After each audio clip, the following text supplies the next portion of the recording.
सुशांत, आपकी चाय रखी है, नाश्ते में क्या बना दूं आपके लिए? सलोनी ने अपने पति सुशांत से कहा। मैंने तुमसे कितनी बार कहा है, मुझसे बात करने की कोशिश मत किया करो, बार बार मेरे सामने मत आया करो, पूरा दिन खराब कर दिया। मेरे खाने पीने का इंतजाम माँ या शांताबाई कर देगी। सुशांत ने गुस्से में कहा। सलोनी तुम्हारी पत्नी है, यह सच है, चाहे तुम मानो या ना मानो। कोई अपनी पत्नी से ऐसे बात करता है क्या? सुशांत की माँ जया जी बोली। माँ, मैं इसे अपनी पत्नी नहीं मानता। मेरे मना करने पर भी इमोशनली ब्लैकमेल करके आप लोगों ने जबरदस्ती शादी करवाई थी। ये लड़की मुझे जरा भी पसंद नहीं है। कहां 14वीं का चांद लाने का सपना देखता था और आप अमावस की रात ले आई हो। सुशांत बोला। बोलने से पहले सोच लिया करो कि क्या बोलने जा रहे हो तुम। बचपन में तो खूब दोस्ती थी तुम्हारी इससे, रोज इसके घर में जा जाकर साथ खाना खाते थे, क्योंकि तब उसके रंग रूप से ज्यादा तुम्हें उसका तुम्हारे प्रति व्यवहार अच्छा लगता था। जया जी बोली। इस लड़की से दोस्ती तक ठीक है, लेकिन प्यार, शादी का तो मैंने सपने में भी नहीं सोचा था। अब आप अपनी बहू के साथ समय बिताओ, मैं चलता हूं ऑफिस। कम से कम 8 घंटे तो सुकून के मिलेंगे, लंच भी बाहर कर लूंगा। सुशांत गुस्से में इतना बोल वहां से चल दिया। जया जी और उनके पति आलोक जी इलाहाबाद के रहने वाले थे। सलोनी का परिवार 20 साल से उनका पड़ोसी था। वे एक दूसरे के पड़ोसी से ज्यादा पारिवारिक सदस्य बन गए थे। सलोनी कद काठी से सुडौल लड़की थी, नैन नक्श भी तीखे थे, बस रंग गोरा ना होकर गेहुआ था। वह पहली नजर में किसी का प्यार नहीं हो सकती थी। सलोनी सुशांत की अच्छी दोस्त थी। सुशांत ने उसे एक दोस्त के नजरिए से देखा था, गर्लफ्रेंड या पत्नी बनाने का तो उसने सोचा ही नहीं था। 12वीं के बाद सुशांत इंजीनियरिंग की पढ़ाई करने बेंगलुरु चला गया। साल में वह 1-2 बार घर जरूर आता। कॉलेज में सुशांत की मुलाकात दिशी नामक लड़की से होती है, जो बला की खूबसूरत थी, जो उसे एक बार देखे देखता ही रह जाए। सुशांत पहली नजर में दिल हार बैठा। सुशांत ने कॉलेज खत्म होने पर दिशी से अपने दिल की बात कही और शादी के लिए निवेदन किया, लेकिन दिशी ने इनकार कर दिया, क्योंकि उसकी शादी उसके माता पिता ने कहीं और तय कर दी थी। सुशांत दिशी को भुला ना पाया। वह नहीं जानता था कि ये केवल आकर्षण है, प्यार नहीं। इधर इलाहाबाद में सलोनी के पिता को कैंसर हो जाता है और बीमारी का पता तब चला जब कैंसर अपने आखिरी चरण में था। उनके बचने की संभावना ना के बराबर थी।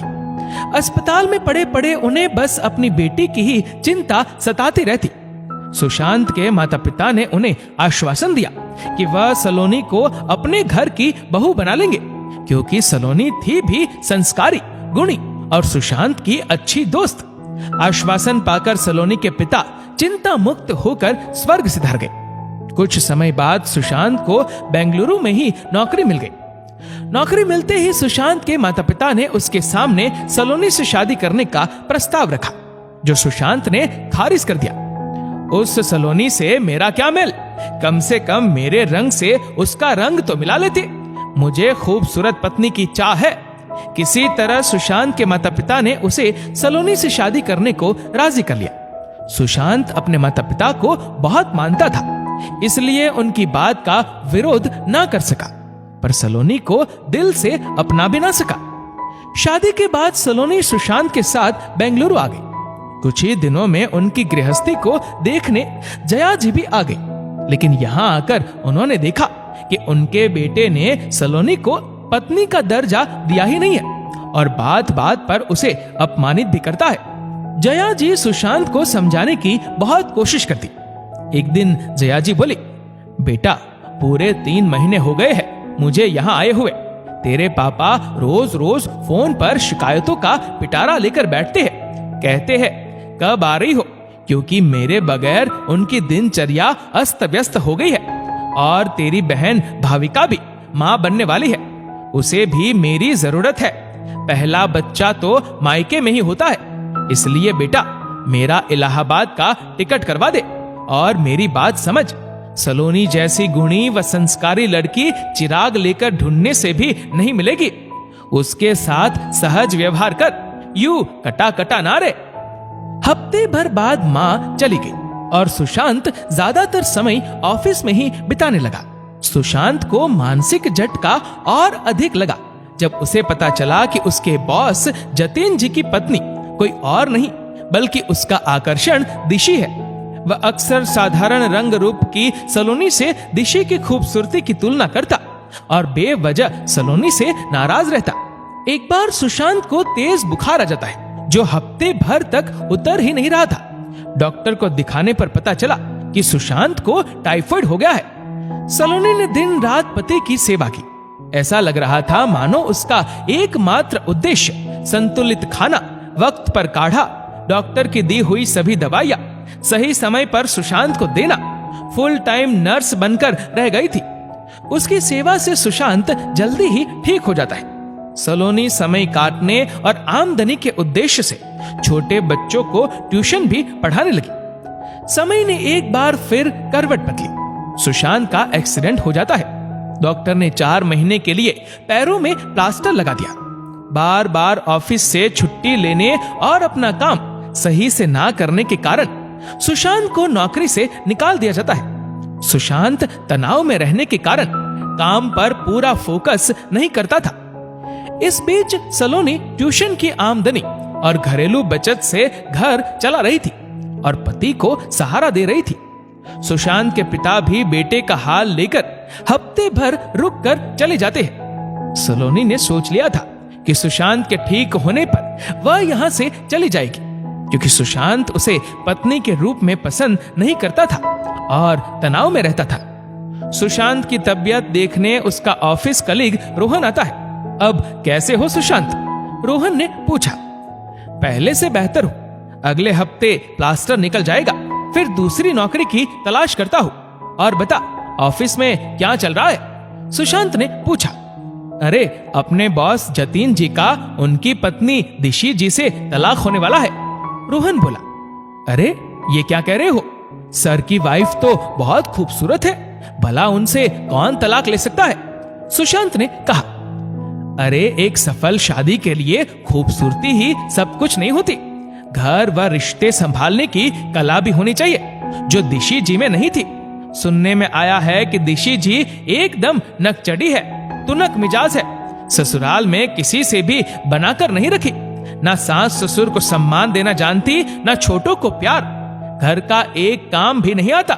बस घूमना फिरना, बाहर खाना पीना, ऐसे तो जीवन नहीं कटता। तुम्हें याद है, जतीन जी को एक बार जॉन्डिस हो गया था।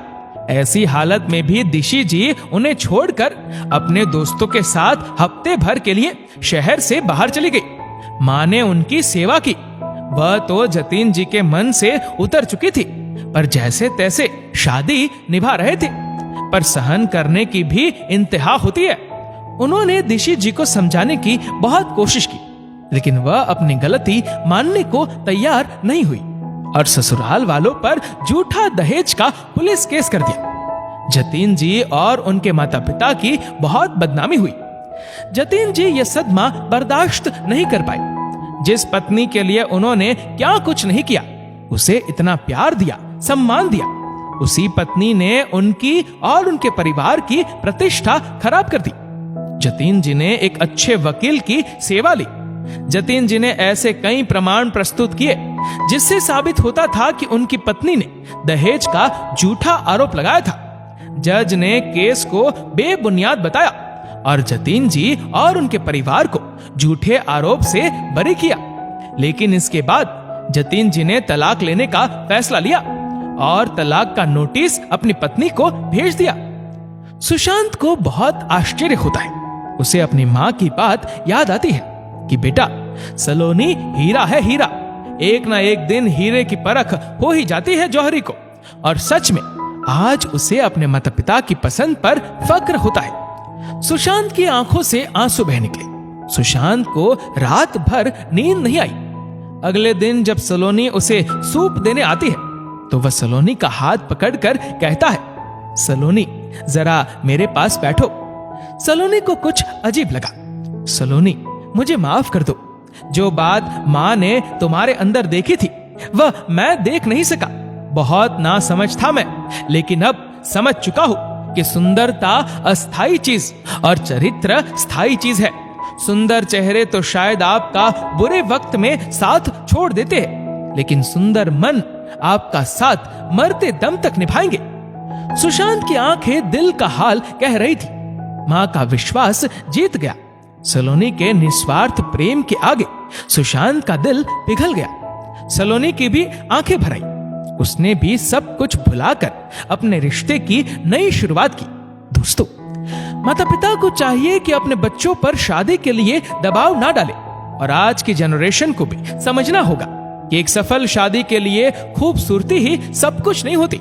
इस वीडियो को लेकर आपकी क्या राय है, नीचे कमेंट करके जरूर बताइएगा। और अगर आपको वीडियो अच्छा लगा हो तो इस वीडियो को लाइक करेगा, शेयर करेगा ज्यादा से ज्यादा लोगों तक, और ऐसे ही और भी इंस्पिरेशनल वीडियोस के लिए सब्सक्राइब करें हमारे यूट्यूब चैनल को और फेसबुक पर फॉलो करें हमारे पेज को। धन्यवाद।